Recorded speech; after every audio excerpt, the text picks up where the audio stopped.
Untuk Yesus. Untuk Yesus. Oh, pintar rupanya. Keren. Masya Allah.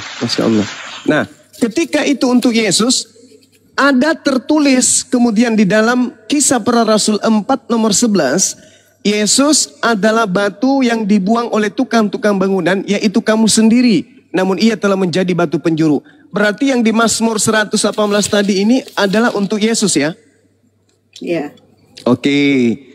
Kalau begitu, ketika di dalam Mazmur 118, batu yang dibuang oleh tukang-tukang ayat 12-nya itu, dan keselamatan tidak ada dalam siapapun juga selain di dalam Dia. Sebab di bawah kolong langit ini tidak ada nama lain yang diberikan kepada manusia yang olehnya kita dapat diselamatkan. Oke. Itu dalam Kisah Para Rasul 4, bukan di dalam Mazmur 118. Nah, sekarang di data 22 di Mazmur 118 ini, batu yang dibuang oleh tukang-tukang bangunan telah menjadi batu penjuru, itu untuk Yesus. Nah, sekarang kita mundur ke data nomor 15-nya atau data nomor 17-nya. Kalau Anda sudah mengakui bahwa batu yang dibuang ini adalah Yesus, lalu siapa yang berkata, aku tidak akan mati tetapi aku tetap hidup? Itu siapa yang berkata di dalam Mazmur 118? Yesus juga. Alhamdulillahirabbil alamin. Dah selesai. Berarti yang dibunuh di salib siapa? Yesus. Nah, dia kan tidak mati, dia bangkit.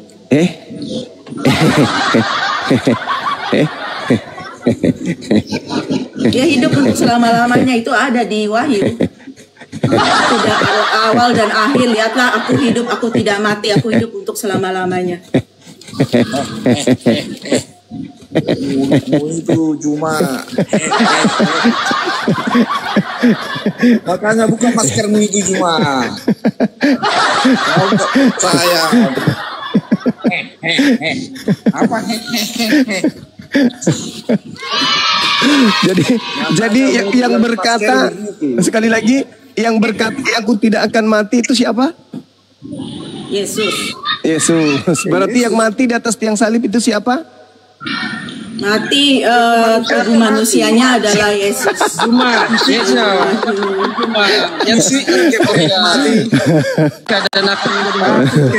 Masya Allah. Jadi ucapan berarti terima kasih ya teman-teman. Tentang iman Kristen tapi benarlah berarti bahwa yang kalian sembah itu bukanlah Yesus. Ya, Yesus itu tidak mati. Yesus itu tidak mengalami kematian. Yesus terangkat langsung ke langit. Allahu Akbar. Ini ya Wahyu 1 ayat 17-18. Saya tidak merubah Wahyu dan yang akhir dan hidup dengan selamanya, namun lihatlah hidup sampai selama-lamanya. Maaf saudara-saudaraku, maaf. Saya tidak. Ketika berbicara, sabar dulu. Sabar. 30 detik. Ketika berbicara mengenai penyaliban, sabar dulu saudara, sabar, pelan. Ketika berbicara mengenai penyaliban, ada 3 agama yang terkait di situ. Yahudi, Kristen, dan Islam. Ini berbicara mengenai penyaliban. Islam juga berbicara mengenai penyaliban. Nah sekarang, Yesusnya, apa kata Yesus?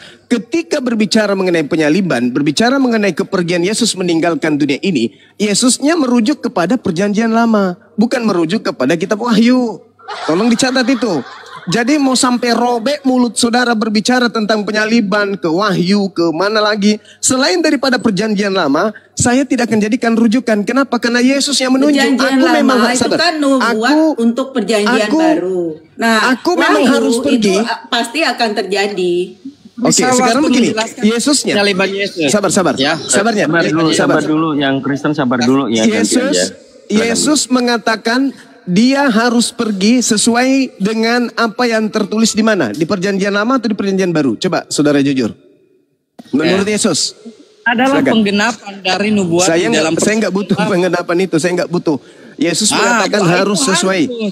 Yesus harus pergi. Bisa disangkal itu adalah penggenapan di dalam perjanjian lama. Iya betul. Makanya dia harus pergi. Nubuatnya. Terima kasih. Sekarang saya mau jelaskan kenapa Yesus itu disebut Masias dan disalibkan. Saudara, jangan ke situ dulu, jangan jajakan ajaran. Coba fokus dulu, fokus. Mesias itu bukan hanya Yesus kalau di perjanjian lama. Silakan. Jangan ini Bang, jangan tergesa-gesa. Jangan karena terlanjur Kristen Anda mempertahankan benang basah. Ingat kata Yesus di dalam kitab saudara sendiri, Matius 16. Barang siapa yang tidak mendengarkan perkataanku, maka dia sama seperti mendirikan rumah di atas pasir. Hati-hati. Yesus mengatakan harus digenapi apa yang tertulis tentang aku di dalam perjanjian lama. Bukan di perjanjian baru, saudara. Nah kalau Anda mengatakan, itu kan nubuat. Betul, nubuatnya Yesus tak mati. Maka harus digenapi, dia tidak mati. Kan begitu. Adapun yang menginginkan Yesus mati, sabar. Sabar. Adapun yang menginginkan Yesus mati kan iblis. Ya kan? Kalau Anda percaya tanya Edis. Adapun yang menginginkan Yesus mati kan iblis. Ya toh? Jadi tidak mungkinlah kemudian pernyataan Yesus dalam Yohanes rencana Allah Bapa penyaliban. Oh, itu enggak ada. Itu enggak ada. Kalau ada orang yang mengatakan bahwa penyaliban itu rencana Tuhan, gimana sih? Oke. Sekarang Yesusnya mengatakan, harus digenapi yang tertulis tentang dia di perjanjian lama. Tolong tunjukkan di perjanjian lama, khususnya di dalam kitab Taurat, rencana Tuhan untuk membunuh Yesus itu tertulis di mana? Silakan.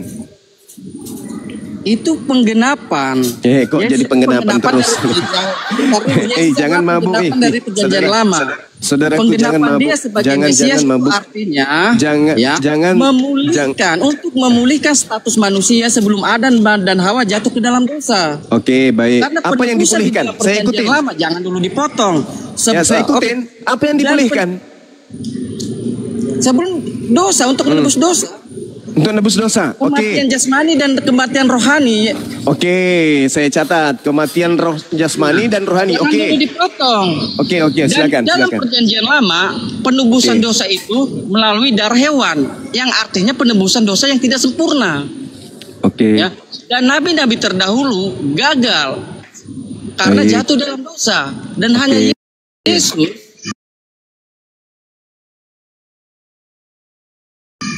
yang satu-satunya tidak cacat dalam dosa, karena dia datang dari yang Maha Kudus, dari terus? Roh Kudus. Terus makanya dia disebut anak domba Allah. Artinya dia pengganti korban penebusan dosa pada waktu perjanjian lama yang tidak sempurna, yang menggunakan darah hewan. Nah, makanya itu terbantahkan. Itu adalah rancangan Tuhan. Ketika Adam dan Hawa jatuh ke dalam dosa, itu nubuatan sudah ada di situ dan sudah dijelaskan sama Bom, dan saya mengerti walaupun saya bodoh, tidak mengerti terlalu banyak, tetapi saya menjelaskan.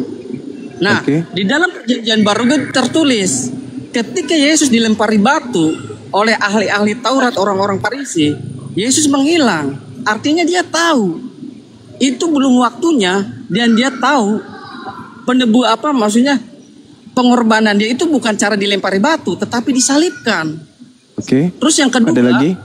Petrus, benar satu lagi, ketika mau ditangkap Yesus, Petrus mau menghalangi, tetapi Yesus menjawab, "Enyahlah iblis." Paham ya? Itu terbantahkan, bukan karya rancangan iblis, tapi rancangan Tuhan yang sudah dibuatkan di dalam perjanjian lama ketika Adam dan Hawa jatuh ke dalam dosa. Terima kasih. Ini berarti pembela bom ini Gurunda. Edis sesat berarti ya. Edis sesat berarti. Siapapun yang berdiri. Yang benar itu Edis salah. Siapapun yang berdiri di depan saya yang menginginkan kematian terhadap Yesus, saya katakan mereka adalah anak-anak setan. Maaf ya. Itu prinsip saya. Sekarang begini, saudara. Yesus yang hidup. Diam dulu. Saya menangkap pernyataan saudara yang pertama bahwasanya Yesus mati untuk menghapus dosa, baik dosa jasad maupun dosa rohani. Saya catat itu. Nah, sekarang Anda mengatakan, ini poin yang kedua. Sebelum saya tangkap yang pertama, Anda mengatakan bahwasanya kematian Yesus ini itu adalah penggenapan yang tadinya di perjanjian lama hewan berubah menjadi manusia, yaitu Yesus. Anda tahu tidak? Pernyataan Yesus di dalam Matius 24 nomor 15. Tanda-tanda pembinasa keji yang duduk di tempat suci adalah sesuai apa yang dinubuatkan oleh Nabi Daniel. Kata siapa? Kata Yesus. Ciri-cirinya Anda boleh lihat di dalam Daniel 11 nomor 31. Apa yang diterangkan oleh Yesus? Pembinasa keji itu menghapuskan korban sehari-hari. Oke? Siapa yang menghapuskan korban binatang sehari-hari? Yang tadinya setiap kali, setiap kapanpun.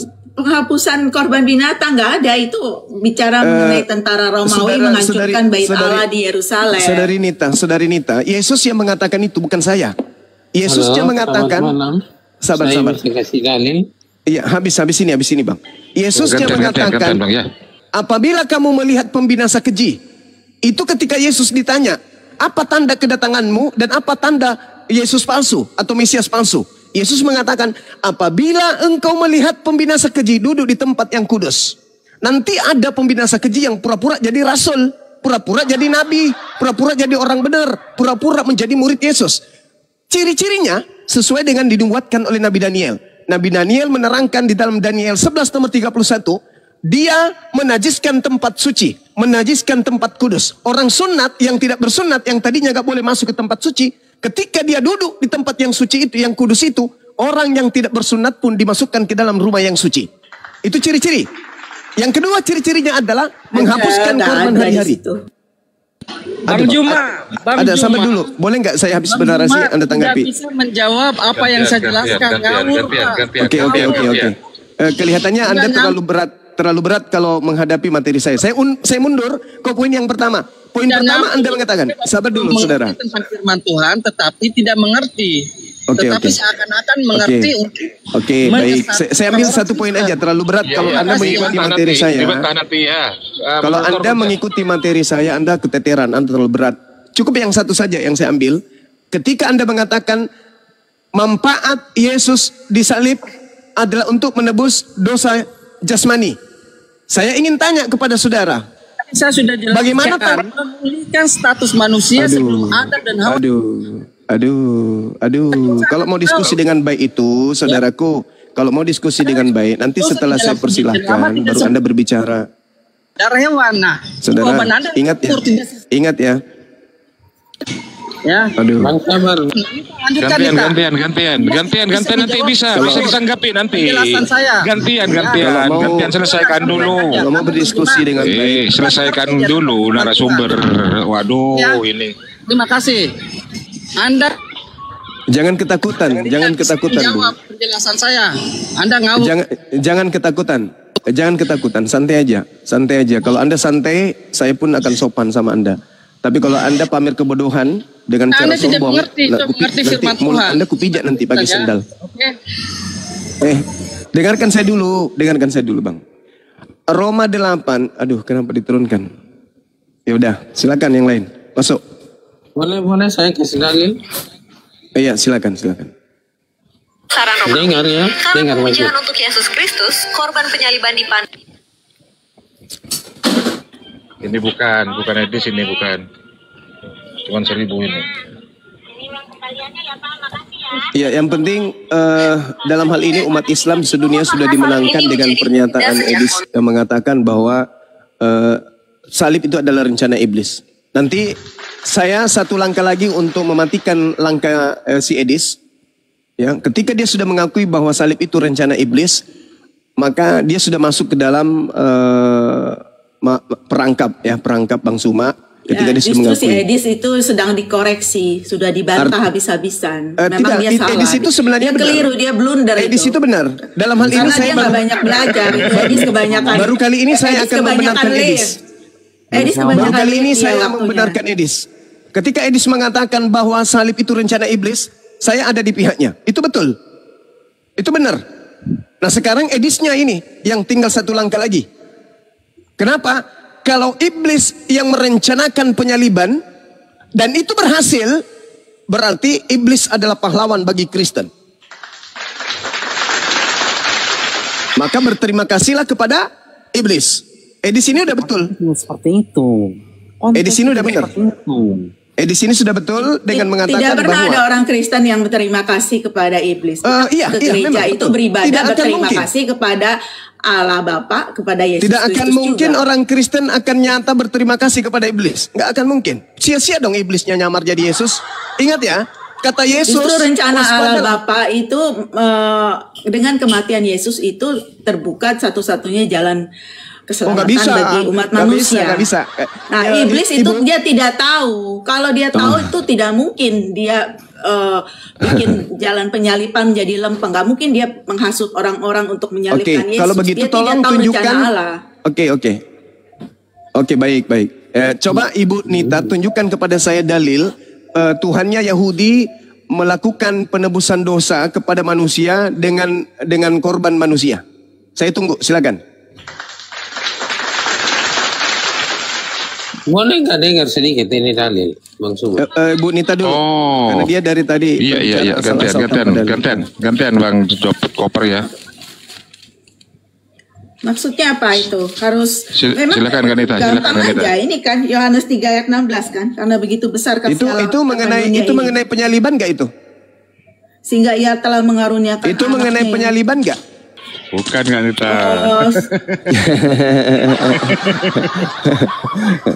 Itu mengenai penyaliban nggak? Itu mengenai ucapan-ucapan Yesus. Aku diutus hanya kepada domba yang sesat dari umat Israel. Percaya nggak? Kalau percaya Anda tidak akan binasa. Kalau Anda tidak percaya Anda binasa. Itu bukan berbicara mengenai penyaliban. Terlalu jauh. Makanya Yesus sendiri telah mengatakan bahwa harus tergenapi. Coba Anda lihat di dalam Lukas 22 nomor 22. Harus tergenapi, harus pergi meninggalkan dunia ini sesuai dengan apa yang sudah tertulis tentang dirinya. Yang sudah tertulis. Bukan yang baru akan ditulis oleh Paulus. Bukan. Tapi yang ada tertulis berarti perjanjian lama. Dan Yesus menyebut kitab itu. Yesaya 53, mungkin Yesaya 53 itu bicara mengenai penyaliban juga. Kalau berbicara mengenai Yesaya 53, itu berbicara mengenai Israel secara keseluruhan, dan itu Yesus sudah menerangkan Yesaya 53 itu di dalam Matius 23. Yesus yang menerangkan isi Yesaya itu di dalam Matius 23. Apa kata Yesus ketika membahas tentang Yesaya 53? Saya baca aja ya, Saya baca ya. Iya, silakan. Silakan. Mulai dari ayat 4. Tapi sesungguhnya penyakit kita lah yang ditanggungnya dan kesengsaraan kita yang dipikulnya. Padahal kita mengira dia kena tulah, dipukul dan ditindas Allah. Tapi dia tertikam oleh karena pemberontakan kita. Dia diremukkan oleh karena kejahatan kita. Ganjaran yang mendatangkan keselamatan bagi kita ditimpakan kepadanya. Dan oleh bilur-bilurnya kita menjadi sembuh.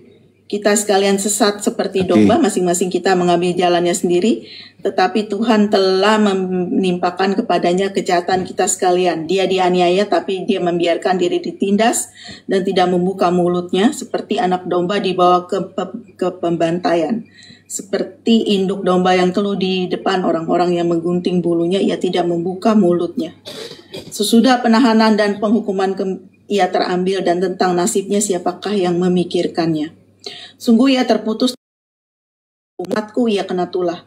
Orang menempatkan kuburnya di antara orang-orang fasik. Dan dalam hatinya ia ada di antara penjahat-penjahat. Jadi Yesus disalibkan di antara penjahat-penjahat kan. Sekalipun ia tidak berbuat kekerasan dan tipu tidak ada dalam mulutnya, tetapi Tuhan berkehendak meremukkan dia dengan kesakitan. Apabila ia menyerahkan dirinya sebagai korban penebus salah, ia akan melihat keturunannya, umurnya akan lanjut dan kehendak Tuhan akan terlaksana olehnya. Sudah kesusahan jiwa, ya. Saya tanggapi ya Bu ya. Jadi teman-teman Kristen, izinkan saya kemudian berbicara terkait dengan Yesaya 53 ini supaya jangan Anda menipu orang lain dengan selalu berpura-pura mengambil kitab Yahudi padahal tak ada hubungannya sama sekali dengan konsep agama Kristen. Yesaya 53 itu tulisan Yesaya bin Amos tentang Yehuda, tentang Yerusalem di era Usia, era Yotam, era Abbas dan era Ahaz dan juga Hezekia. Jadi Yesaya ini menuliskan tentang raja-raja Yehuda yang berhubungan dengan Yerusalem juga pada masa Usia, pada masa kerajaan Yotam, pada masa kerajaan Ahaz, pada masa kerajaan Hezekia. Tidak ada buktinya. Sabar Bu. Nanti Yesus yang menjelaskan itu. Nanti kutunjukkan datanya, Yesus yang menjelaskan. Nah, jadi Yesaya 1 sampai Yesaya 66 itu tidak sama sekali berbicara mengenai Yesus. Penulisnya menceritakan bahwa Yesaya 1 sampai Yesaya bab 66 itu cerita dia tentang mimpi dia, tentang penglihatan dia yang mencakup zaman Uzia, zaman Yotam, zaman Ahaz, zaman Hizkia. Sampai dikatakan dalam Yesaya 1 ini dengan bunyi gini. Dengarlah hai langit, perhatikanlah hai bumi, sebab Tuhan berfirman, aku membesarkan anak-anak dan mengasuhnya, tetapi mereka memberontak terhadap aku. Lembu mengenal pemiliknya, tetapi Israel tidak. Keledai mengenal palungan yang disediakan tuannya, tetapi umatku tidak memahaminya. Celakalah bangsa yang berdosa, kaum yang syarat dengan kesalahan, keturunan yang jahat-jahat, anak-anak yang berlaku buruk. Mereka meninggalkan Tuhan, menista yang maha suci, Eloah Israel, dan berpaling membelakangi dia. Di mana kamu mau dipukul lagi? Kamu yang bertambah murtad, seluruh kepala sakit dan seluruh hati lemah lesu. Dari telapak kaki sampai kepala tidak ada yang sehat, bengkak dan bilur dan luka baru, tidak dipijit dan tidak dibalut dan tidak ditaruh minyak. Ini nubuatan tentang Israel secara keseluruhan dan dia berbicara mengenai 4 zaman. Zaman Uzia, zaman Yotam, zaman Ahaz, dan zaman Hizkia. Itu Yesus terangkan di dalam Matius 23 dari data nomor 1 sampai ayat yang selanjutnya, data nomor 39. Yesusnya kemudian menjelaskan, Yerusalem, Yerusalem, engkau yang telah membunuh nabi-nabi. Bicara mengenai pribadi, Bang Suma, sama sekali nggak disebut bangsa. Nggak ada, ini pribadi. Sabar. Dia, itu kan. Sabar. Jangan terlalu memaksakan ajaran pagan Anda masuk ke dalam kitabnya orang Yahudi, jangan. Yesus yang menerangkan orang-orang Yahudi itu adalah keturunan ular-ular. Keturunan ahli Taurat itu adalah keturunan ular beludak. Orang-orang Farisi, orang-orang munafik yang melakukan penganiayaan terhadap utusan-utusan Tuhan kepada mereka. Maka Yesus sendiri yang mengatakan, supaya kamu menanggung akibat penumpahan darah orang yang tidak bersalah. Mulai dari Habel, orang benar itu, sampai kepada Zakaria anak bereknya, yang kamu bunuh di antara tempat kudus dan mesbah. Aku berkata kepadamu, sesungguhnya semua ini akan ditanggung angkatan ini. Sabar dulu, sabar saudara, sabar. Sedikit lagi. Sedikit lagi. Yerusalem, Yerusalem, engkau yang membunuh nabi-nabi dan melempari dengan batu orang-orang yang diutus kepadamu. Ini bukan ceramah di masjid. Yesaya 53 bukan tentang bangsa, sama sekali nggak ada. Ini tadi Yesaya 1 itu apa? Yesaya 1 mimpinya Yesaya, kok kalian yang memperkaos mimpi orang? Kok kenapa kalian yang lebih tahu? Hah? Kenapa ingin kali? Kenapa? Sekarang saya mau jujur, saya mau Anda jujur. Yang lebih tahu kitabnya orang Yahudi, Anda atau orang Yahudi? Jawab dulu. Yang digelari ahli Taurat, orang Kristen lebih tahu karena orang Yahudi itu tidak selamat. Berarti mereka itu cuman paham. Anda bisa Ibrani? Lama, tapi dengan penerapannya itu nggak ngerti, nggak paham, karena Anda bisa Ibrani? Tidak, sebagian besar tidak selamat. Anda bisa Ibrani? Tidak usah paham Ibrani untuk bisa mengerti apa itu. Udah, kamu turun, kamu di bawah, mulut lebar, otak kosong, kau di bawah. Jijik saya lihat orang yang tidak ada ilmu, sombong. Saya lagi kau. Ya silakan. Boleh sombong itu orang sombong, tidak ada ilmu, isi hanya otak kecoa. Tempatmu di gereja, bukan sini. Cuma pendeta Kingdom, pendeta Aris gantian.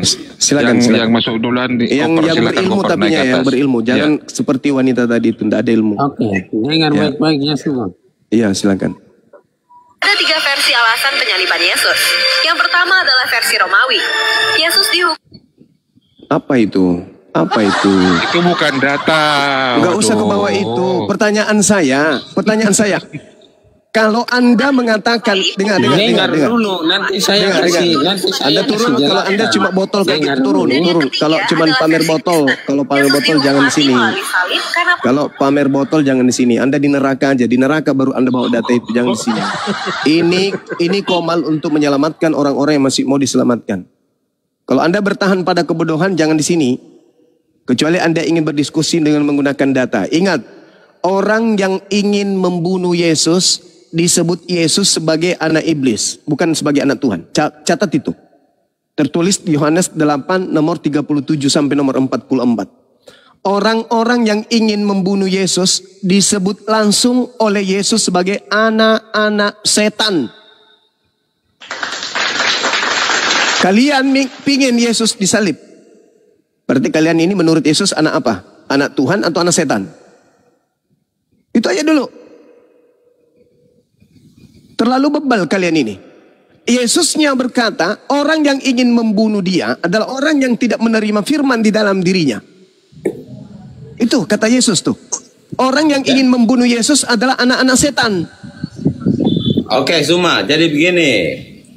Kita memvalidasi dengan fakta dan sejarah.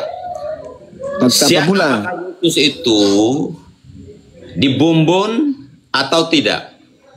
Baik. Yang dibumbun itu bukan Yesus, tapi orang yang mengaku Yesus. Baik. Sekarang kitabmu berkata bahwa Yesus itu diserupakan. Ya, kitabmu juga. Ya, sebentar. Alkitab mengatakan bahwa Yesus itu, kitabmu juga mengatakan Yesus diserupakan. Dan dia bangkit. Sekarang ya, tapi diserupakan. Gini, jangan dulu. Kita validasinya, cara memvalidasinya, kita jangan ambil dari Alkitab dan Quran. Kita lihat dari data dan fakta sejarah. Oh, berarti harus ke tuan rumah dong. Harus ke tuan rumah. Harus ke tuan rumah kalau begitu, Bang. Konsepnya salah kalau bukan masalah diserupakan, tapi iblis adalah pahlawan bagi Kristen dalam penyaliban. Dia mau diserupakan, Bibelnya mengatakan kitabnya Yesus diserupakan kok. Kitabmu yang mengatakan Yesus diserupakan. Jangan dikeroyok. Jangan dikeroyok. Saya mau tantang kamu semua. Ini yang ke-6 kali saya ketemu kamu. Kamu sudah berapa kali? Saya nggak pernah merasa. Saya sama kamu selalu kick saya. Belum selesai diskusi, baru mau masuk diskusi kamu kick saya. Ini yang ke-6 kali. Berarti Anda masih di bawah level berarti. Jadi kalau sekarang orang pintar nggak mungkin disuruh untuk di kick. Ya, sekarang kamu bilang kamu klaim kamu pintar. Kita buktikan. Bukan pintar, Bibel. Saya baca Bibel. Saya baca Bibel. Baik. Bukan saya pintar. Kamu itu yang membantah Bibelmu. Yang dongeng yang mana? Kitab atau Alkitab? Oke. Baik. Sekarang kita validasi cara gampang untuk cara yang gampang untuk memvalidasi mana yang dongeng dan mana yang betul. Kita ambil kita ambil bukti. Bukti apa? Kita ambil bukti di luar dari Quran dan Alkitab. Silakan. Kira-kira ada tidak orang-orang yang hidup sejaman dengan Yesus memberikan kesaksian benar tidak Yesus itu? Markus yang sendiri mencatat itu. Saya bilang di luar Alkitab dan di luar Al-Quran kita validasi satu kebenaran itu. Kita harus validasi sumber-sumber yang memberikan keterangan itu di luar dari kedua kitab itu. Boleh.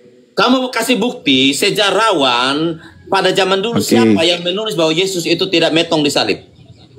Saya akan membuktikan bahwa ada sejarawan di luar Kristen yang memberikan kesaksian bahwa Yesus itu benar ada dan dia metong dan bangkit pada hari ketiga. Sekarang saya beri kamu kesempatan untuk kamu menjelaskan sejarawan mana yang membuktikan bahwa Yesus tidak metong di luar Al-Quran ya. Jadi Al-Quran saya menjelaskan kemudian bahwa penyaliban itu ada. Namun kemudian yang disalib itu bukan Nabi Isa alaihi salam. Itu yang pertama. Kemudian kalau Anda minta bukti, maka bukti yang paling kuat itu adalah tuan rumah. Siapa tuan rumahnya kemudian? Orang Yahudi. Orang Yahudilah yang kemudian yang lebih paham tentang penyaliban tersebut. Nah, kalau begitu, satu-satunya sumber yang akurat, yang mampu kemudian dipercaya di luar Al-Quran saya, yaitu adalah kitabnya orang Yahudi, dalam hal ini kitab Talmud. Karena orang Yahudi tahu penyaliban itu terjadi dan siapa yang disalibkan. Nah, kalau kita lihat Talmud, di dalam kitabnya orang Yahudi, Gittin 57a, di situ dikatakan bahwasanya, kubacakan samamu ya, kubacakan. Engkelos kemudian pergi dan membangkitkan Yesus orang Nazaret dari kubur melalui ilmu hitam. Itu satu. Jadi memang ada orang yang disalib. Menurut tradisi Yahudi, yang disalib itu namanya Yesus orang Nazaret. Dia dibangkitkan oleh Engkelos, dan Engkelos itu membangkitkan dengan ilmu hitam. Engkelos, sabar dulu. Buktikan, kamu kasih tunjuk datanya. Oke, sekarang open cam, kamu kasih tunjuk. Sabar dulu. Siapa yang bisa open cam di sini? Dinda Alif, Dinda Dito? Bisa, Gurunda.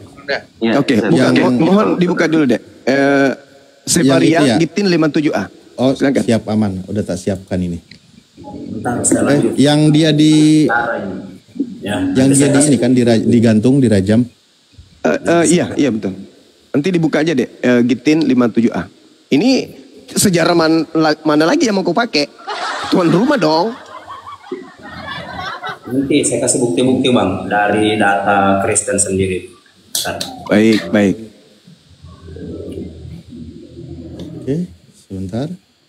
Sambil saya buka.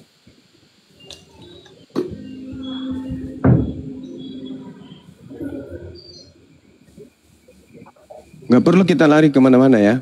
Kita langsung ke tuan rumah aja. Tuan rumah, iya paman. Yang sebari, nah itu dia dek. Nah itu bacakan dek.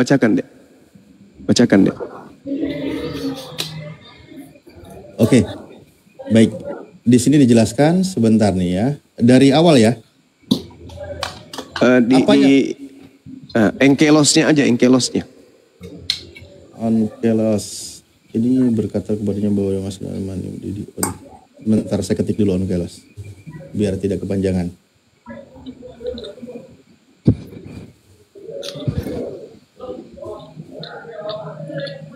Oke, oh ini. Aduh. Onkelos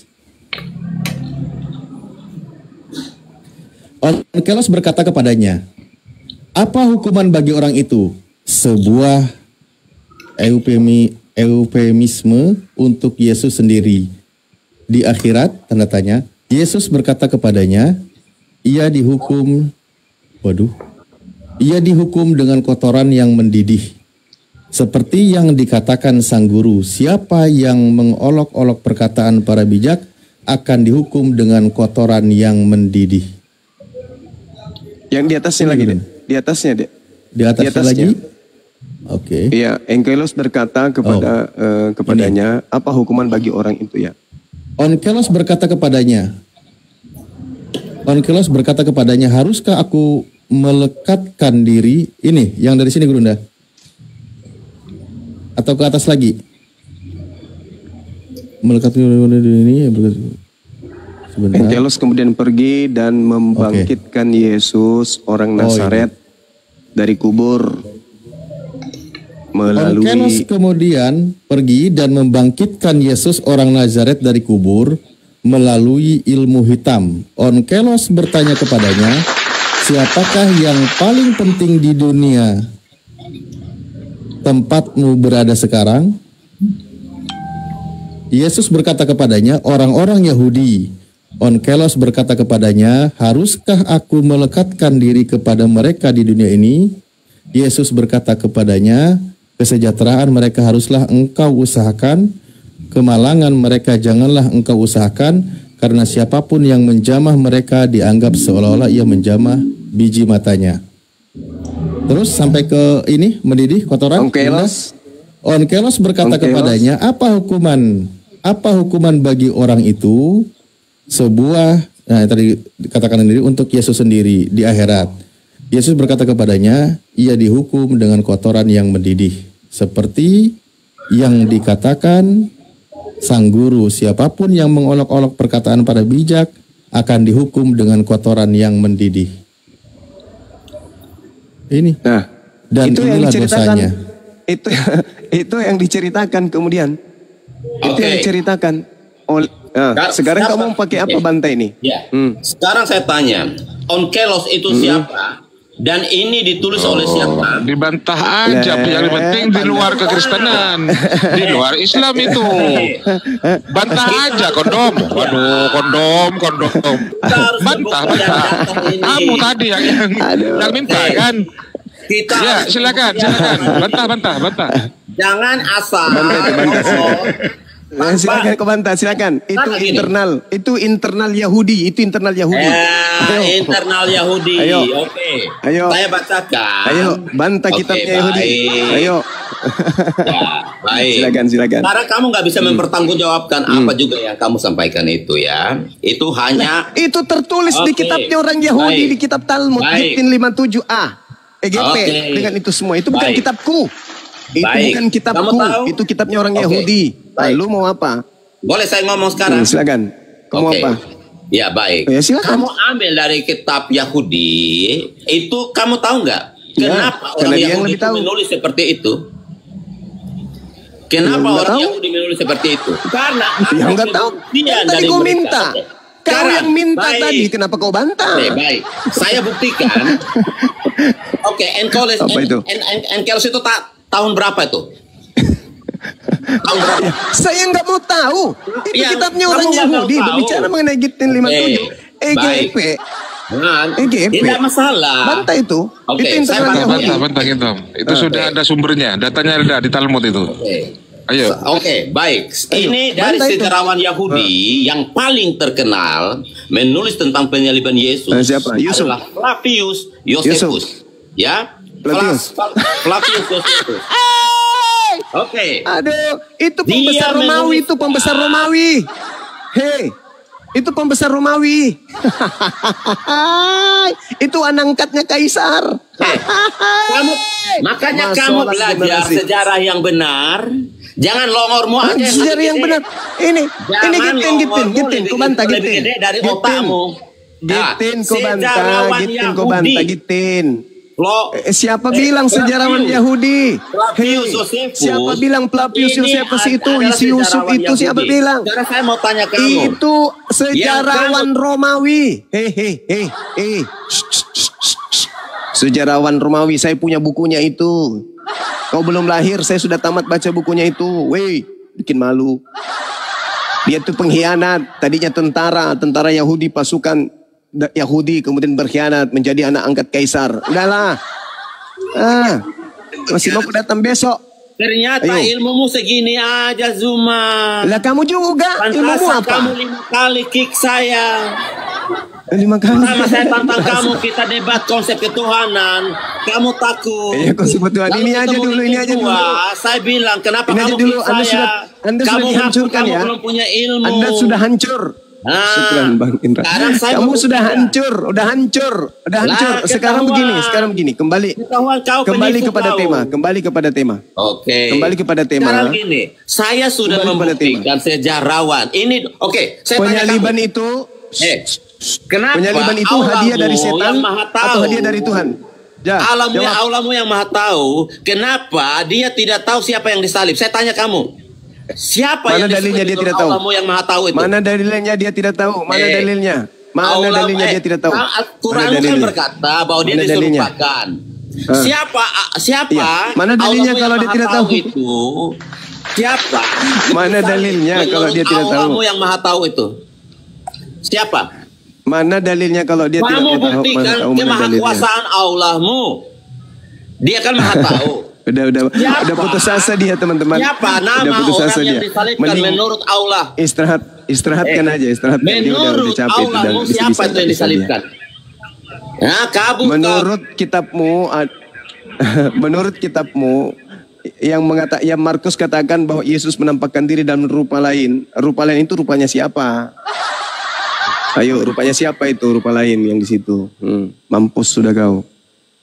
Kata Tuhanmu, kata kitabmu dalam Markus 16 bahwa Yesus menampakkan diri dalam rupa lain. Ayo, rupanya siapa? Ayo, dia pakai rupa siapa? Ayo, jangan-jangan rupanya bom-bom. Rupanya bom-bom. Jadi sekali lagi saya katakan kepada teman-teman sekalian, baru kali ini saya sepakat dengan Edis ketika dia mengatakan bahwa salib itu adalah rencana iblis. Itu betul sekali. Berhasil gak rencana iblis ini? Berhasil. Tapi ada tapinya. Yesus mengatakan iblis tidak akan berhasil. Ketika iblis berusaha untuk menyalibkan, kata Yesus, enggak berhasil. Sedikit pun. iblis tidak berhasil. Di mana itu diterangkan oleh Yesus, teman-teman? Di dalam kitabnya orang Kristen sendiri, dalam Yohanes 12 dan Yohanes 14. Apa kata Yesus di sana?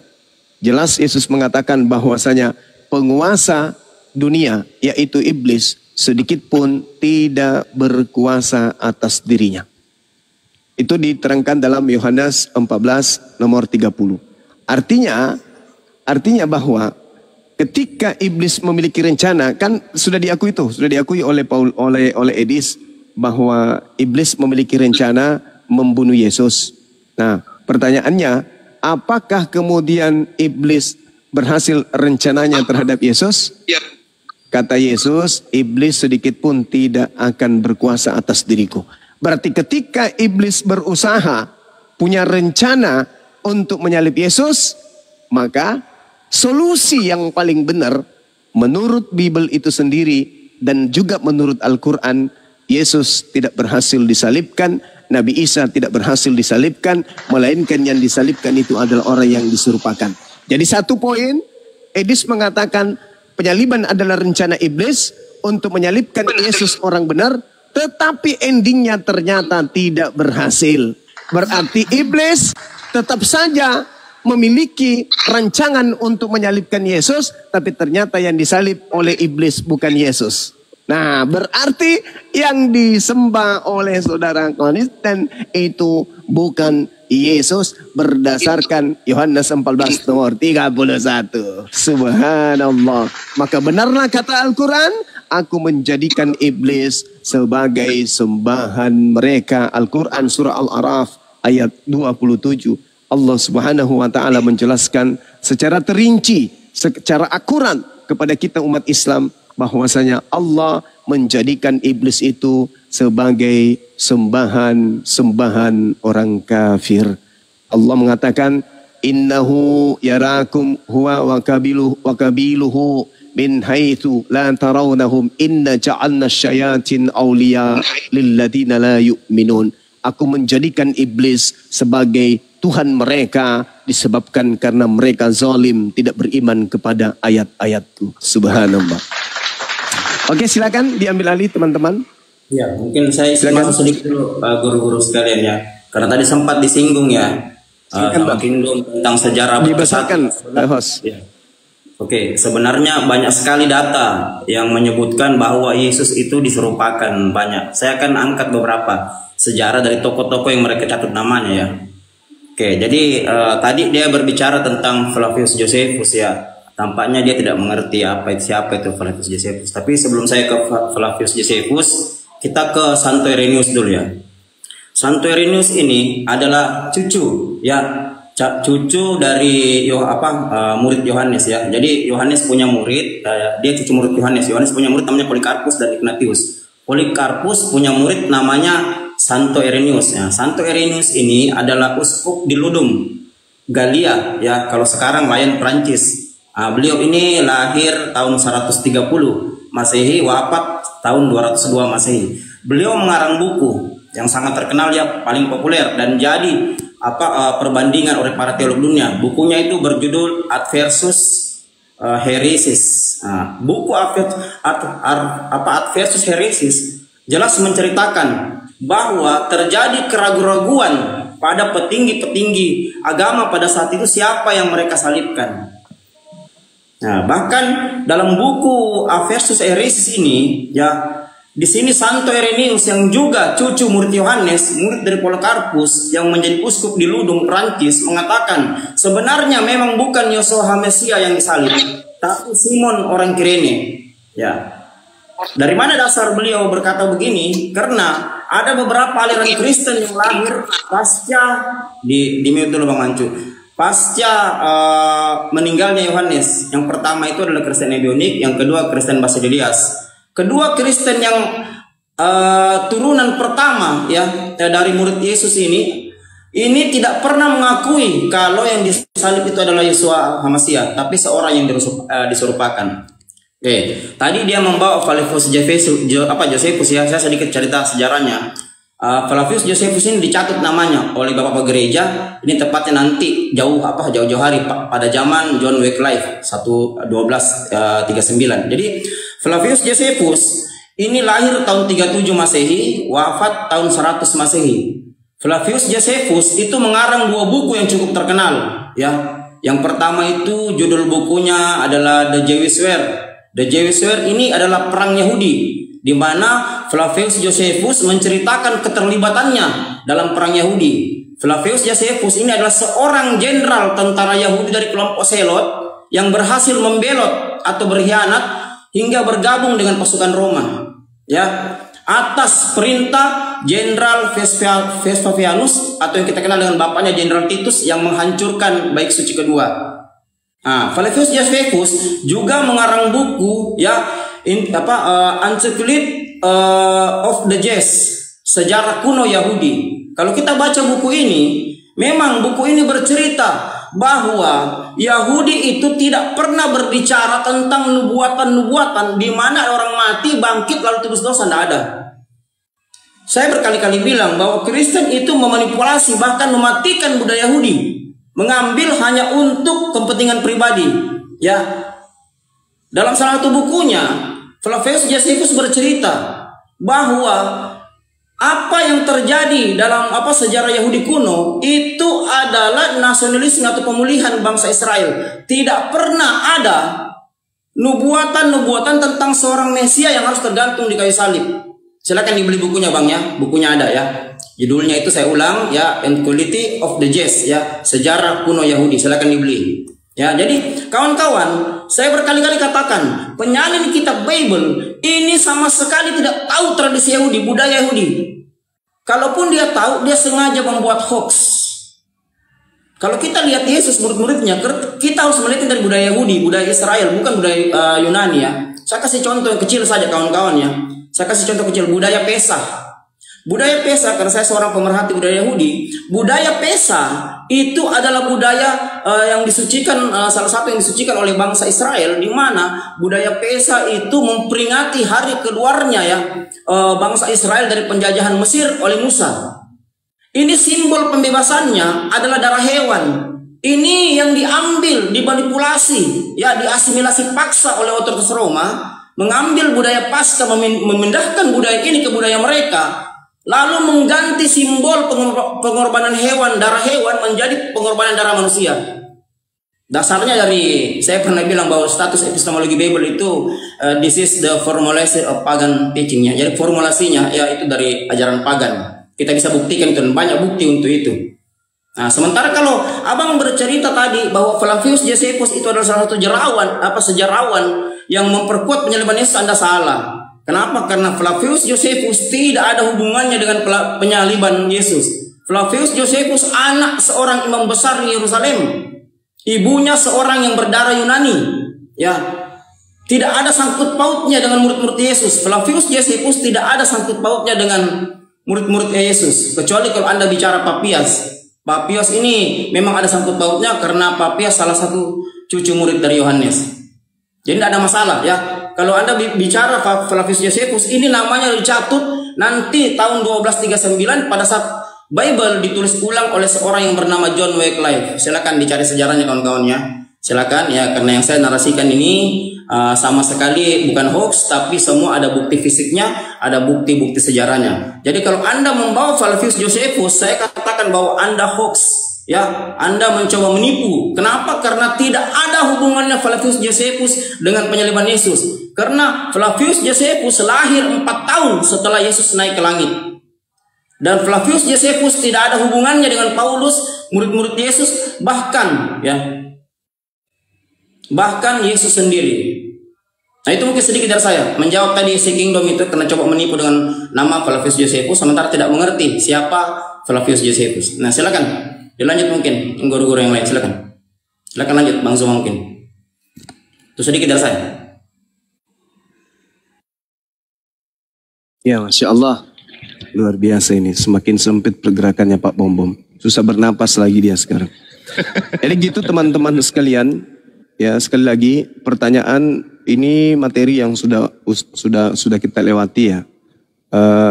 kata Quran, mereka hanya berselisih paham terkait dengan penyaliban itu, dan alhamdulillah kita lihat saban hari mereka benar-benar berselisih paham tentang apa yang terjadi kepada Nabiullah Rasulullah yang datang di tengah-tengah kaum Israel yang mengajarkan tentang hikmat Injil kepada Bani Israel. Nah, ketika saudara-saudara kita dari pihak Kristen sudah mulai memeriahkan materi ini, saya sempat nonton di Komalnya Bom Bom.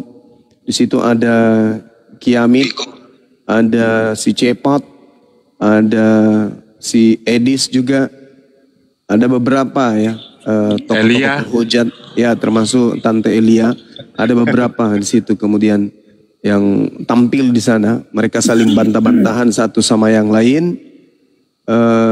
Mereka marah besar kepada Edis karena Edis mengatakan bahwa penyaliban itu adalah rencana iblis. Mereka lupa bahwasanya rencana penyaliban itu sejarahnya secara detail. Kalau yang tertuang di dalam Bible, ya, jadi sejarah yang tertuang di Bible, catatan yang tertuang di Bible, entah itu sesuai dengan fakta atau tidak, yang jelas itu tertuang di dalam Bible. Di Yohanes 11 nomor 45 sampai nomor 57, itulah cikal bakal awal kenapa orang-orang Yahudi sepakat melakukan pembunuhan terhadap Yesus. Itu cikal bakalnya. Jadi yang melatar belakangi tertulis di situ bahwasanya mereka sepakat membunuh Yesus sebab mereka takut bangsa mereka dirampas oleh kekaisaran Roma pada saat itu. Sehingga sahabat-sahabat sekalian, imam-imam kepala dan juga mahkamah agama, orang Farisi, ahli Taurat, kemudian sepakat membunuh karena tidak menemukan kesalahan sedikit pun terhadap Yesus. Maka mereka melakukan kesaksian-kesaksian palsu, mereka melakukan tipu muslihat. Bahkan kalau kita lihat dalam Yohanes 3 ya teman-temannya. Yohanes 3 apa Yohanes 18 itu. Di mana di sana diceritakan bahwasanya Yohanes 3 ya. Yohanes 3 enggak itu tertulis? Halo. Sabar dulu. Yohanes 13. Tentang apa, Gurunda? Terkait dengan kalau kita lihat di dalam kisah para rasul kan ada tuh, di dalam kitab Lukas juga ada ketika iblis merasuki Yudas, membisikkan kemudian upaya untuk membunuh Yudas, membunuh Yesus, untuk menyerahkan Yesus. Itu jelas bahwasanya iblis merasuki Yudas itu tujuannya agar Yesus itu bisa disalibkan. Begitu juga ketika imam-imam kepala melakukan tipu muslihat di Matius 26 nomor 4 nomor 59. Mereka sepakat melakukan tipu muslihat. Artinya ketika diterangkan di Matius 27:18, Pilatus mengatakan bahwa mereka orang-orang Yahudi kompak menyerahkan Yesus karena dengki. Sifat dengki ini adalah sifat iblis. Bahkan Yesus sendiri menerangkan, bukankah aku yang memilih engkau yang 12 ini, tetapi satu di antaramu adalah iblis. Begitu juga di Matius 16, orang yang berpikir tentang penyaliban itu bertentangan dengan apa yang dipikirkan oleh Tuhan. Petrus berpikir Yesus akan mati, berarti Tuhannya berpikir kebalikan daripada itu, bahwa Yesus tidak akan mati meskipun seluruh orang Yahudi dan Romawi kerjasama untuk membunuhnya. Itu yang ketiga. Yang ketiga, Yesus sendiri yang memberikan kemudian kurikulum pengajaran bahwa dia harus pergi sesuai yang tertulis dalam kitab Mazmur, dalam kitab Taurat, di dalam kitab Amsal, kitab nabi-nabi. Nah, berarti rujukannya bukan kepada kitab Perjanjian Baru. Kalau bukan kepada Perjanjian Baru, berarti gugur semuanya. Apa yang dicanangkan oleh gereja, yang dicanangkan oleh Kristen, keselamatan karena darah Yesus, keselamatan karena tebus dosanya mereka, itu semuanya tidak benar berarti. Karena Yesus mengatakan harus digenapi yang tertulis di Perjanjian Lama. Sedangkan di Perjanjian Lama tidak ada Tuhan menginginkan kematian terhadap orang yang benar. Tidak ada. Tidak ada. Orang yang menginginkan kemudian rencana atau merancang kebusukan terhadap orang benar, ya itu adalah sesuatu yang sangat dimurkai oleh Tuhan. Itu diterangkan dalam kitabnya orang Yahudi. Jadi benarlah apa yang dikatakan oleh Edis, bahwa salib itu adalah rancangan atau rencana iblis. Tepuk tangan untuk Edis karena sudah mulai agak waras. Silakan. Oke, mungkin nambah sedikit lagi nih ya, karena apa ini temanya ya.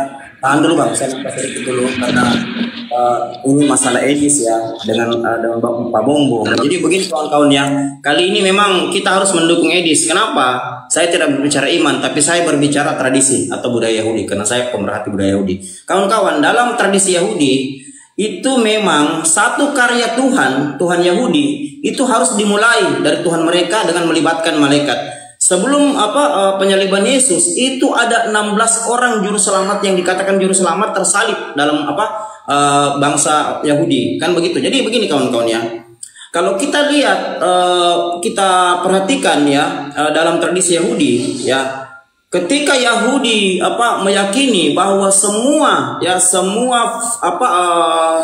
kisah-kisah penyaliban itu tidak sama sekali melibatkan malaikat, dengan demikian Yahudi berkata bahwa penyaliban sebelum Yesus maupun sampai ke Yesus bukanlah karya Tuhan. Kenapa? Karena menurut mereka, menurut tradisi Yahudi, satu karya Tuhan itu harus dimulai dengan melibatkan malaikat. Tapi kita lihat ya, tidak ada sejarah yang menulis ya orang-orang yang disalib sebelum Yesus bahkan sampai ke Yesus itu melibatkan malaikat. Justru melibatkan iblis. Karena kenapa? Salib menurut budaya Yahudi itu adalah simbol kesengsaraan. Salib terminologi dari simbol kesengsaraan yang dimulai dari Babilonia kalau Alkitabiah, kalau Alkitabiah mulai dari Mesir kuno lalu masuk ke Persia. Kan begitu kawan ya. Memang betul kata Edis, dan saya sudah sering sampaikan ini bahwa karya penyaliban bukanlah karya Tuhan atau karya Allah menurut tradisi Yahudi. Jadi saya menjawabnya dari sisi budaya, kawan-kawan ya. Saya tidak menjawabnya dari sisi iman, tidak sama sekali, tapi saya menjawabnya dari budaya Yahudi, bahwa budaya Yahudi tidak pernah mengakui kisah-kisah penyaliban yang berapa ratus orang yang disalib dalam budaya Yahudi itu adalah karya Tuhan, tapi semuanya adalah karya iblis. Nah, begitu. Bang Goto, gantian dong Bang Goto. Ya, ada Bang Suma dan Bang Goto yang jago-jago ayat Alkitab. Iya. Kasih kesempatan buat teman Kristen ini. Bang Macu, ya silakan. Diminum dulu Bang Goto. Ya, silakan. Kita masih di jalan ya. Diskusi biar sama-sama paham. Ya, sabar Macu, sabar Macu. Ya, dikondisikan Kang Dito, sama masih di jalan ini Kang Dito. Siap. Oke, silakan langsung diskusi temanya iblis pahlawan salib. Ya, silakan dengan Gurunda. Ya, mangga. Saya berharap diskusi ini menarik ya. Jadi supaya jangan kita framing antara Bang Edi sama Bang Bom ya. Iya. Jadi saya cerita gini ya. Izinkan saya sampaikan habis, baru silakan Bang Suma sama Bang Goto yang pakar Alkitab ini bisa menanggapi kita diskusi ya. Jadi begini, pada dasarnya kita semua manusia ini sudah mewarisi yang namanya kematian. Dari zaman apa? Zaman Adam, melalui Adam itu. Jadi manusia ini sebenarnya sudah mewarisi kematian itu. Tapi melalui Yesus Kristus, kita semua ini ya memperoleh kehidupan. Kita harus bersyukur di situ. Nah, saya mau lihat begini. Kalau abang-abang yang ganteng semua di sini bilang bahwa Mesias itulah Yesus itu adalah benar, apa yang dia sampaikan itu benar, maka kalau memang seperti itu kalian mengakui Yesus, apa yang disampaikan Yesus itu adalah yang perlu diikuti, maka saya mau sampaikan begini. Bukan itu yang dibahas rencana siapa. Iya. Akan menuju ke sana, Bang. Jangan melebar, Bang Mancu, jangan melebar. Langsung aja, rencana siapa? Ya, jadi Yesus sendiri yang berkata, anak manusia akan disalibkan. Kalian harus paham itu dengan baik. Iya, rencana siapa? Makanya saya sampaikan. Ya langsung aja jawab. Rencana siapa? Saya jelaskan. Saya nggak usah dijelaskan. Rencana siapa? Jadi begini, saya jelaskan biar paham dulu. Jadi begini. Malaikat sendiri, jadi dengar dulu ya, dengar dulu biar paham supaya kalian yang menafsirkannya. Rencana siapa? Yesus itu disalib. A. Rencana Bapa, B. Rencana iblis. Langsung. Ya, jawaban itu yang menentukan Bang Panji. Bang Arif, saya kan sudah ada. Ya, saya jelaskan. Saya ulang lagi. Rencana siapakah Yesus disalib? A. Rencana Bapa, B. Rencana iblis. Makanya dengar dulu, rancangan Allah itu yang indahnya begini ya. Di Matius 3 ayat 17, lalu terdengar dari surga. Kami nggak minta itu, kami nggak butuh pengantar. Rencana siapakah Yesus disalib? A. Rencana Bapa, B. Rencana iblis. Langsung. Bosan dengerin narasi, Bang. Di sini bukan ruangan TK, langsung aja ke poinnya. Jangan sampai Edis omelin Anda nih. Rencana siapakah Yesus disalib? A. Rencana Tuhan, B. Rencana iblis. Langsung. Kenapa pakai pengantar segala sih? Nggak usah diputar-putar, Bang. Nggak enak didengar loh. Jangan mempermalukan diri sendiri loh itu. Ini menjadi topik viral ini, Bang, mengguncang kekristenan ini. Kenapa? Abang-abang ini kenapa? Manusia menolak Yesus, makanya iblis menggunakan manusia-manusia itu untuk membunuh Yesus. Tapi pada mulanya Allah tidak pernah merancangkan sesuatu yang buruk kepada Yesus Kristus. Yesus itu datang untuk membawa kehidupan bagi banyak orang, tapi manusia menolak. Siapa? Rencana siapa? Di dalam Matius. Bagaimana? Ini bukan gereja. Rencana siapa? Dengar baik-baik. Yang dimaksud dengan yang membunuh Yesus ini, yang jelas adalah yang membunuh Yesus itu ada di Matius ya. Yesus saya nggak nanya itu loh, bukan itu topiknya loh. Ini topiknya di bahasa Indonesia nih. Rencana siapakah Yesus disalib? A. Rencana Bapa, B. Rencana iblis. Lanjut. Kenapa jadi muter-muter ya? Nggak malu abang ini? Beri sedikit harga sama diri Anda loh itu. Harga diri Anda, Bang. Bang. Kalau kalian mau pintar, dengar orang. Jangan kalian pakai logika kalian yang nggak nyambung. Tidak pintar tapi sok pintar. Justru Anda ini sengkiri belok kanan. Abang ngerti nggak? Saya jelaskan. Saya ulang nih. Nggak usah dijelaskan. Kalian itu sok pintar tapi tidak paham. Kami di sini nggak minta penjelasan. Kami di sini minta Anda memilih. Kami tidak minta penjelasan karena udah jelas. Anda tinggal memilih rencana siapakah. Saya ulang ya. Rencana siapakah Yesus disalib? A. Rencana Bapa, B. Rencana Tuhan. Yesus sendiri yang menyatakannya. Yesus sendiri yang menyatakannya. Tidak ada rancangan Allah buruk kepada Yesus. Kita bertanya itu yang ini orang ini kayaknya orang sedang ini gelar nih. Baca baik-baik Matius. Kalian baca baik-baik Matius itu. Biar kalian paham. Itu nubuat itu, bukan rencana ya. Saya ulang lagi nih ya. Kamu maju, diam dulu maju. Siapakah punya rencana Yesus mati di tiang salib, Ferdi? A. Rencana Bapa, B. Rencana iblis. Rencana di Alkitab tidak ada rencana si iblis, tidak ada. Oke, baik, tidak ada. Lanjut kedua. Siapakah yang melakukan pembunuhan terhadap Yesus? Ya, yang tidak menerima dia sebagai Tuhan dan Juru Selamat. Mereka lah yang siapa? Ya. Siapa pelaku? Siapa pelakunya? Loh, pelaku ya itulah orang-orang dulu tuh. Apalagi kau? Siapa? Ya mereka yang mengeksekusi dia. Iya, siapa itu? Siapa itu? Kenapa kau tanya siapa? Sudah jelas di Alkitab kami mengatakan ya. Jadi kalau kau punya pertanyaan itu yang bisa kita. Kenapa kau tanya siapa? Jelas di Alkitab kami begini apa sih? Yang pasti yang membunuh dia yang tidak menerima dia. Dengerin ya. Di dalam Bible itu ada Yahudi. Tidak ada rencana, Yesus tidak direncanakan. Ya udah kalau nggak rencana lu diam dulu. Pelakunya ada 3, ada Yahudi, ada Yudas berkhianat, ada tentara Romawi sebagai eksekutor. Itu nubuat. Siapa yang dengerin dulu, jelasin dulu, dengerin dulu. Habis ini baru lu ngomong. Mereka bertiga ini orang jahat atau orang baik? Yang membunuh Yesus orang jahat atau orang baik? Kalau udah mereka membunuh, jelas orang jahat semua itu. Orang jahat, pinter. Ya, jelas lah. Orang jahat itu dipengaruhi oleh iblis atau karena perintah Tuhan? Ya, pengaruh dari iblis. Ya, pengaruh dari iblis. Tapi bukan rencana iblis. Pengaruh dari iblis tapi bukan rencana iblis. Oke. Kalau iblis menguasai mereka ini untuk membunuh Yesus, karena iblis ini kan dia tidak suka Yesus.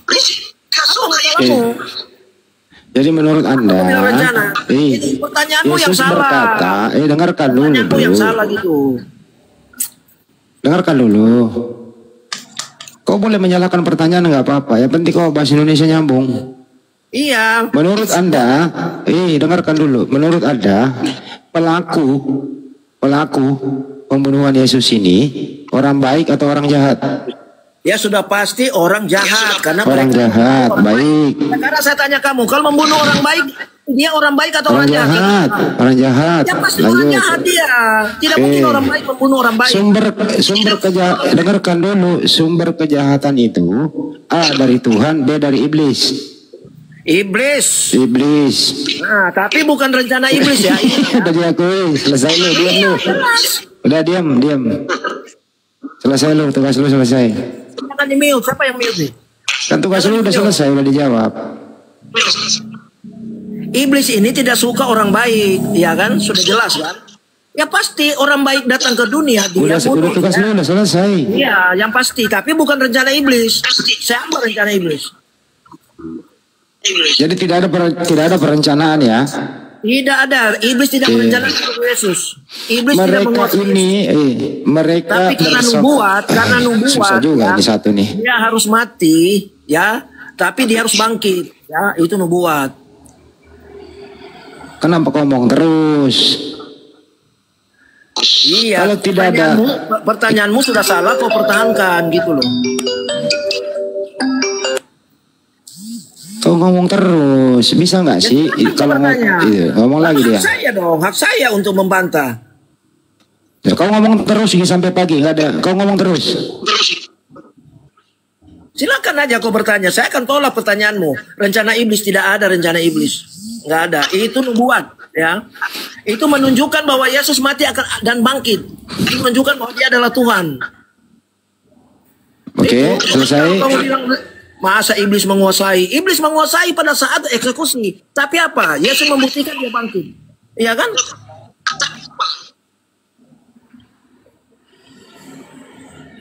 Lanjut pertanyaan lagi. Iya, ngomong terus. Pertanyaan yang nggak jelas. Pertanyaan yang lain lagi yang pintar-pintar. Kalau mereka bersekongkol menangkap Yesus itu suatu rencana atau bukan? Ya jelas lah, bukan itu rencana, tapi bukan rencana iblis. Iya, saya ulang lagi iblis menguasai mereka. Bagaimana orang baik ini? Dengarkan dulu pertanyaannya. Dengarkan dulu. Di Matius 26 kalau nggak salah ya. Iya, baca semua Alkitab kau baca. Dengarkan dulu, orang lagi ngomong, gantian lah. Ya silakan. Saya ini ngomong terus. Matius 26 nomor 4 ya. Kalau nggak salah ya. Kalau nggak salah bunyinya begini. Mereka merundingkan rencana untuk menangkap Yesus dengan tipu daya dan membunuhnya. Itu rencana apa rencana, bro? Itu perjalanan Yesus bagaimana? Kena dia tanya bukan rencana. Ya, bukan. Kalau mereka tidak membunuh Yesus, berarti nubuat tidak ada. Tidak tergenap. Tapi kan itu, iya kan? Matius 26 nomor 4 kan itu. Katanya bukan rencana. Diam dulu. Biar kalian mau tak-hati sampai mana. Tadi lu bilang bukan rencana, tapi datanya rencana. Matius. Itu tolong Matius 26 nomor 4. Matius 26 nomor 4. Iya, katanya tadi buka. Diam dulu kau Ferdi. Ini mau pakai data kita. Kesurupan dia. Tadi kau bilang bukan rencana. Nah, ini bacain kan itu, gedein kan itu. Tunggu ada gedenya. Ya, coba baca coba. Kau tadi bilang bukan rencana. Dan mereka merundingkan sesuatu rencana untuk menangkap Yesus dan tipu muslihat dan untuk membunuh dia. Terus kata iblis itu mana? Ada kata iblis itu? Pertanyaannya, ini rencana atau bukan? Nah, ada kata iblis nggak di situ? Saya tanya dulu. Iblis atau rencana siapa? Ada kata iblis? Ini rencana atau bukan? Iya, ada iblis di situ nggak? Ada kata iblis nggak? Ayo. Tipu muslihat itu tipu muslihat iblis. Aduh. Astagfirullah. Mana iblis di situ? Mana iblisnya? Diam dulu ya, lu bertanya kan? Ya, oke. Nah, sekarang ayat ini saya balik bertanya. Kau yang bertanya, kau pula yang ngomong. Dengar dulu, saya balik bertanya dengan ayat yang kalian tunjukkan ini. Mana rencana iblis itu? Mana rencana makanya iblis? kita mau jawab ini kan. Ayo silakan. Kalau bertanya itu, mulut itu dilakban atau mulut itu ngerocos? Iya, saya kan tanya, jelas saya harus tanya dong. Tidak ada kata iblis itu. Terus kalian memutuskan bahwa itu kata iblis, mana iblisnya? Mana kata iblis itu? Ayo. Ayo buktikan dong. Susah kali kita diskusi sama dia karena dia ngomong terus. Tidak. Kalau kau ingin membunuhku, iblislah bapakmu. Caranya begini nih orang ini ya. Nah, mana kata iblis? Caranya begini nih orang ini nih. Kau dibawa dulu. Nah, setelah nanti kau ngerocos saja dibawa. Kalau perlu lu panggil Pak RT, lu panggil Pak RW, lu ngerocos saja di rumah. Nah, setelah selesai nanti kita ngomong di sini baru lu naik. Tadi kan dari awal orang yang ingin membunuh Yesus itu adalah orang jahat. Orang jahat itu dipengaruhi oleh iblis. Orang-orang yang merencanakan ini itu orang jahat. Artinya orang yang dipengaruhi oleh iblis. Jadi orang yang merencanakan pembunuhan Yesus ini adalah orang yang dipengaruhi oleh iblis. Secara tidak langsung iblisnya memang nggak ada, tapi orang inilah yang iblis yang membunuh Yesus kucluk. Udah kenapa? Jangan curhat. Diam dulu yang lain. Secara memang tidak langsung di situ iblis yang nggak ada, tapi orang ini yang berbentuk iblis. Dibawa dulu ya. Dibawa dulu. Tadi dari awal orang jahat itu ingin membunuh Yesus itu dipengaruhi oleh iblis. Tadi Anda mengatakan tidak ada perencanaan membunuh Yesus. Dikasih datanya, ternyata ada perencanaan. Jadi orang-orang yang berencana ingin membunuh Yesus adalah orang jahat.